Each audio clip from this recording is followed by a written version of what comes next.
Els pollets sementals estan a punt d'embarcar destí a la Xina.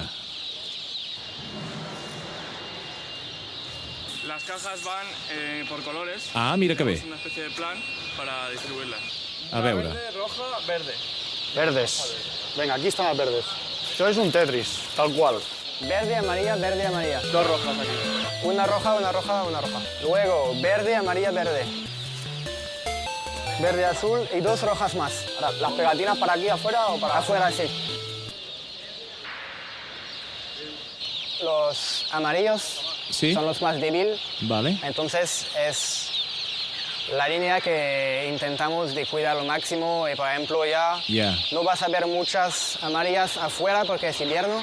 Entonces la mayoría està por adentro. A veure, m'ha costat, però em sembla que ho he entès. Els forts escalfen els nyicris. Una mena de calefacció centralitzada. Aquest aparell controla la temperatura en tot moment. Quan arriba aquí, en el punt intermig, que seria Doha en aquest cas, i quan arribi a la Xina, tot això queda registrat. En el avión queremos entre 18 y 24 grados, para que ellos estén adentro como a 30 grados. Com marquesos. Bé, també és veritat que no els queda gaire temps de vida. I aquestes xarxes? Sí, això ja és seguretat en vol.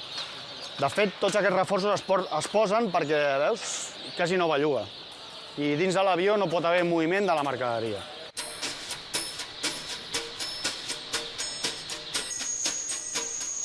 Sí, senyor, el producte català funciona, amics. Sementals catalans a la conquesta de la Xina. Deixeu-nos bé! Són els últims que pugen a l'avió, Esclar. perquè estiguin el menys temps possible aquí, esperant. Però el que tots us esteu preguntant és, dels 17.000, quants n'arribaran vius?